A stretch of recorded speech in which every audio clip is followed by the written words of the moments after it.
Hi, Ramon. Hello, Maria. Good afternoon and good evening and good morning to everyone also. How are you, Maria? Very well, thank you, Ramon. Thank you for inviting me to this session. I understand we are back with ISO 27001 on popular demand, aren't we? Oh, yes. This is our second for the year, I think, Maria. Of course, we will do this every so often, as often that our customers and our friends out there who would want to listen more about our ISO 27001 or view. Thank you. Ladies and gentlemen, thank you, Ramon. My name is Maria Dimitrova, and as a panelist, I'll be talking with Ramon on 27001 information security. I'm the head of business development for IMSM globally, and also happen to be an assessor. And Ramon is one of our area managers, someone who is very familiar with our customers' requirements and needs. Ramon, what does prompt organizations in your area to seek conformity with information security standards?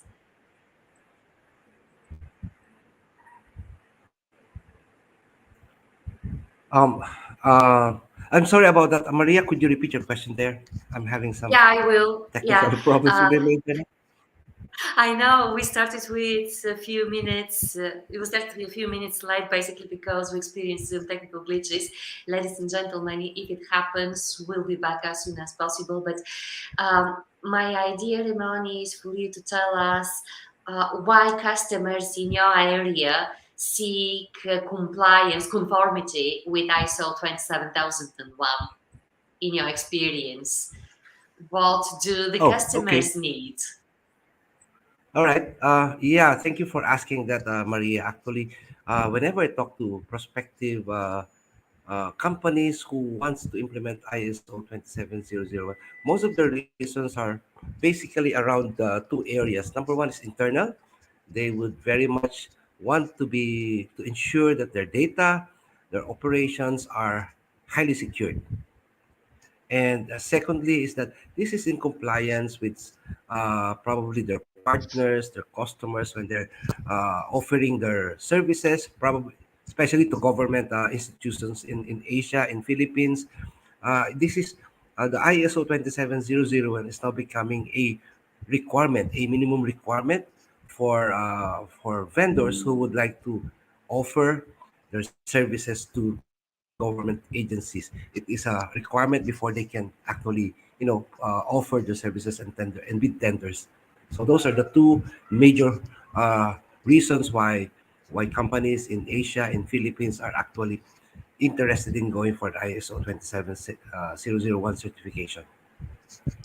Thank you, Ramon. Actually, most organizations worldwide are driven exactly by those two factors. In the first place, information is an asset, so 27001 effectively prepares organizations to deal with potential loss of information, disruptions within the information flows, etc. So that's one good point in there, and the 27001 covers all aspects from digital information through physical information and the most vulnerable information, which is our knowledge. Many organizations do not realize how vulnerable the information we all have in our heads is until they start implementing 27001, and then we raise particular issues with regards to, for instance, people leaving the organizations, new people coming on board, or, for instance, that phenomenon we had in several countries, which is called the Great Resignation, when many employees just left out of a sudden after the pandemic, and it obviated the need for information protection, any kind of information, I mean. And with regards to tenders, This is uh, uh, this is becoming a huge motivation element in many countries because, as you say, uh, public and in many countries private tenders are designed to require 27,001. In many territories, such as Europe, for instance, 27,001 may be, and effectively is, a built-in requirement. So organizations already know prior to bidding for the tender that there is such a requirement, which actually helps them evaluate the potential loss if they don't have it. In other territories, such as the States, this is not an obvious requirement. It's a hidden one. So an organization may not know that they haven't been selected because they don't have it. I remember you and I talking about it in the Philippines, and last year you said that it was kind of a hidden requirement in the Philippines. But now I see that things have progressed, and apparently tenders require in a more explicit way for ISO 27001 uh, to be implemented, certified for organizations to tend. Am I right? Yes, actually, there have been several instances where it is part of the list of requirements. Of course, normally, if you attend for a bidding tender, there's a list of requirements that you must comply, and it's explicitly listed as the ISO 27001 as a requirement for you to comply before you can even actually submit your tender. Yeah, and here I would like also to highlight an important fact. At the beginning of the pandemic, a few organizations went with 27,001, and those were big corporations or more significantly, more sizable organizations. Thanks to the pandemic, we actually realized. Uh, I say we, I mean organizations worldwide, that 27001 is actually a very flexible standard applicable to any kind of organization independently of their size or type of business. It can be service based, it can be production, etc. And this is a good standard to have. The standard doesn't need to be implemented over the whole organization if it doesn't need it. So this is a standard that an organization may decide to implement for itself, or just a department, or one process that happens throughout different departments in different locations. So 27001 is a very flexible standard meant to protect your information. So I suggest that, ladies and gentlemen, you talk to our area managers, Ramon, Anna, and the rest of the team in the Philippines and Asian markets, just to inquire about how 27001 can help your organization get more business. Ramon, are you with us? You texted us just a second ago that you experienced some technical issues. You back? Well, I'm back. Although I'm have it's my internet is getting slow. So, but I can, I'm still here. Brilliant. You mentioned, Ramon, when we prepared this live session, that they were a few questions, commonly asked questions you wanted me to clarify during this session. Shall we start with the first one? I Yes, think it was, yeah. yes. Uh, okay, Ramon is probably behind the scenes. By the way, We have our marketing team, and they're gonna help us get Ramon back with us in a second. But thanks to the fact that he passed across the list of questions, I'll carry on while he is trying to join us again. So the first question I saw, hi, you back. The first question Thanks. was about about the coverage, and I think that we just discussed it. So 27,001 can cover a whole organization or part of it. It can also be implemented for a process. It can be implemented, as I say, in different locations for different processes, one process in different locations. So um, I suggest that if you'd like to have a conversation about the 27,001, you just call us, and in this case, we'll get our area managers to talk to you.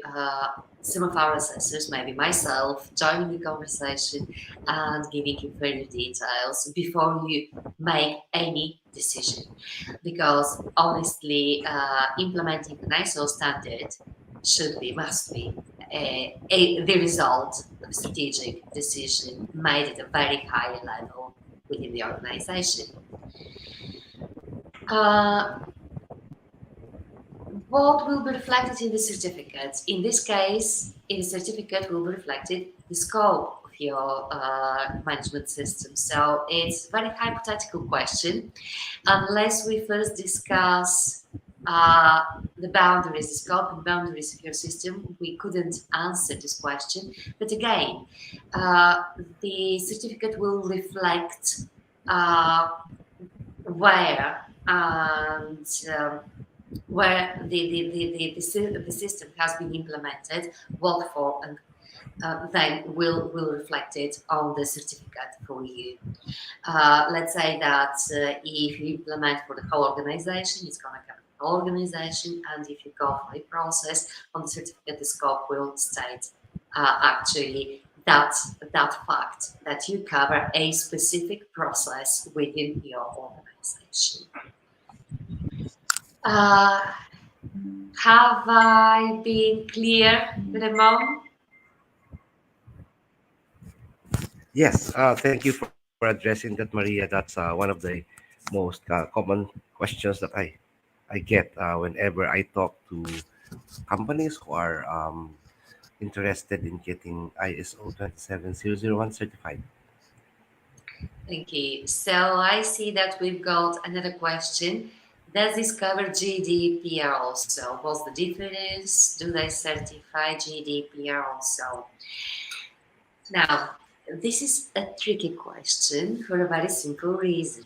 First of all, the GDPR is a regulation, that's an European regulation, and this European regulation is actually applicable in direct way to every European country.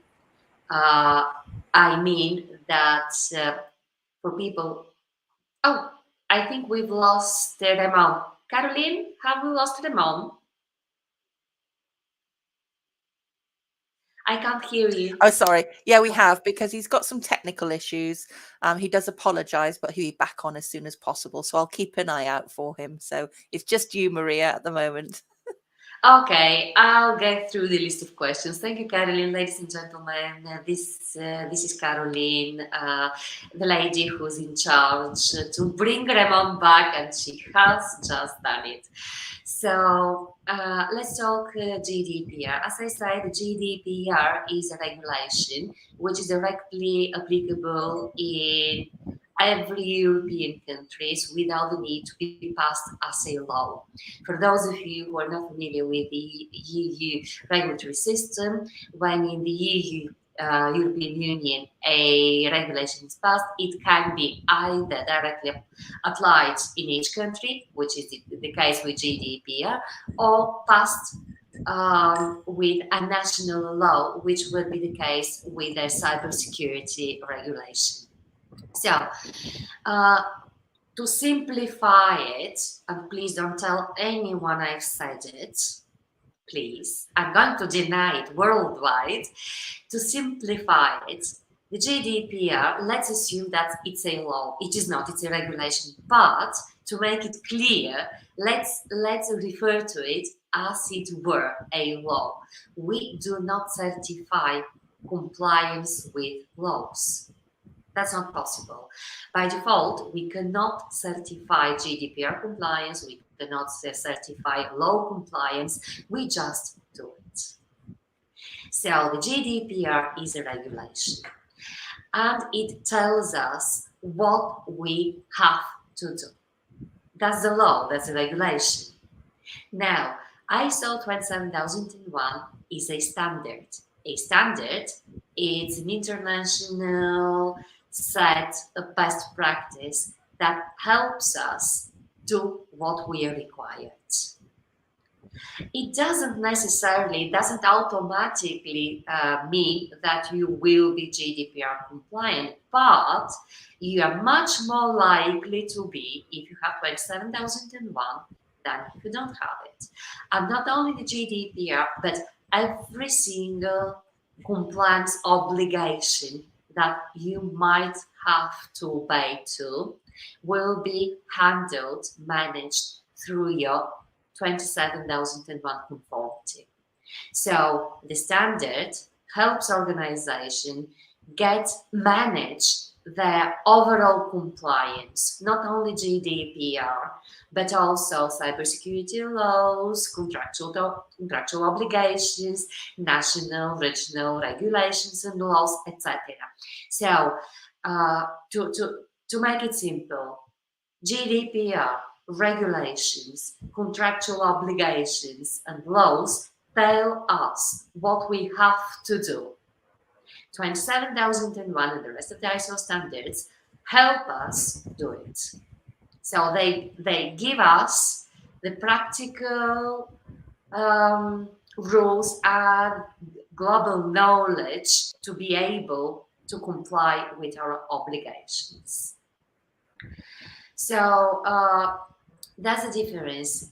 GDPR and ISO, let's say that they cover quite a lot of similar areas. There's some differences, but both talk about integrity, availability of the information, confidentiality, reporting problems, etc.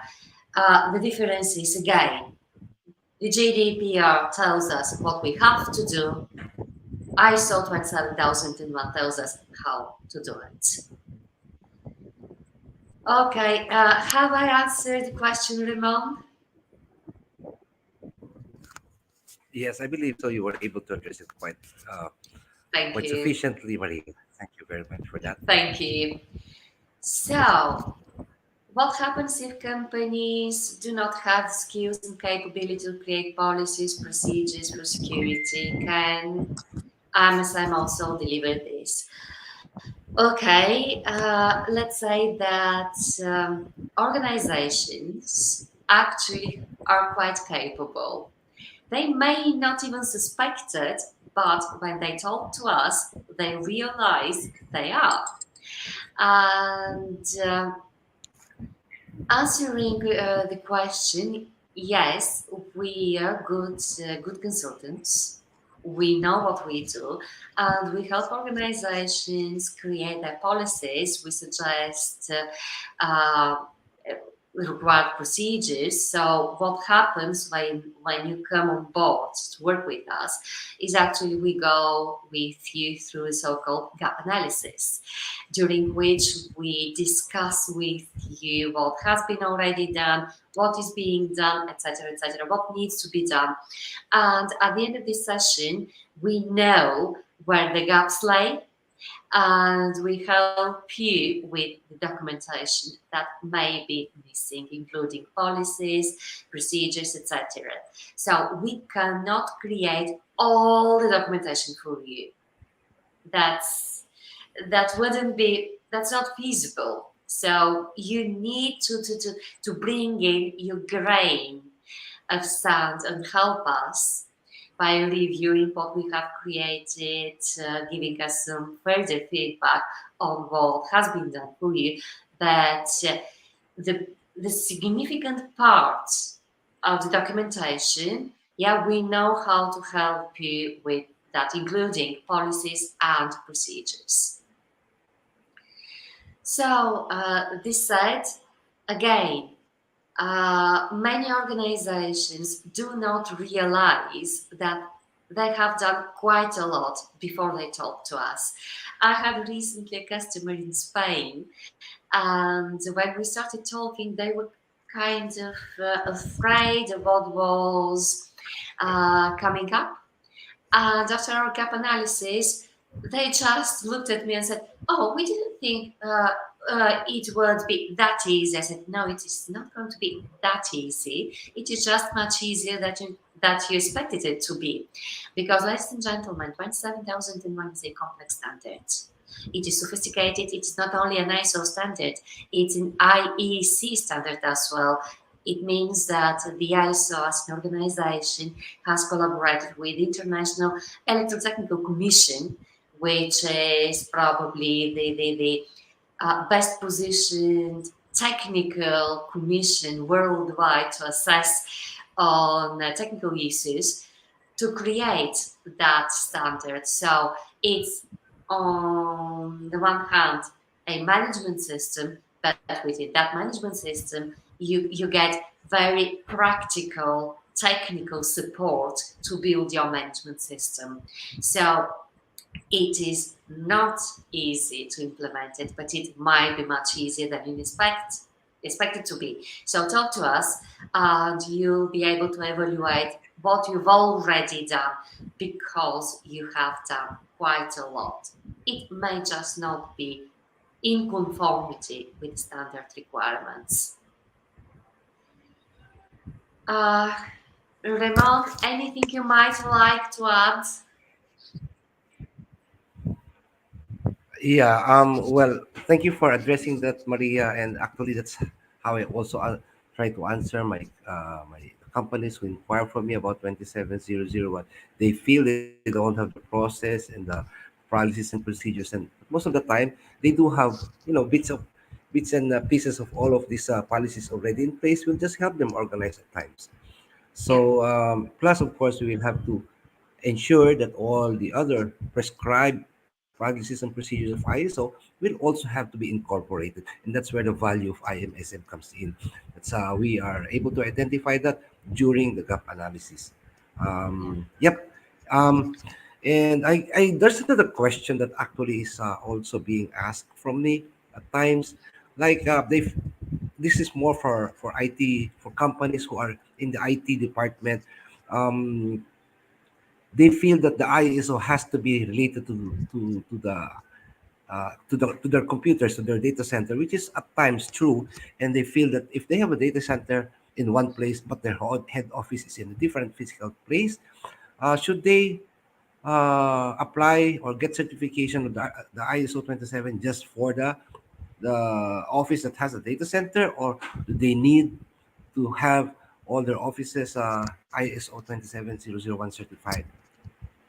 Well, Ramon, thank you for the question. It's quite a hypothetical question. It's difficult to answer it, but let's assume that they want to cover only the data center. Then we can do that. We and anyone else, we can do that and cover the data center. So this is going to be reflected on the certificate, and we'll know that the data center is ISO 27001 compliant. Now, we'll need also to evaluate the information flow across the organization to make sure that, although the center is covered, there are not further issues. But again, it's kind of hypothetical.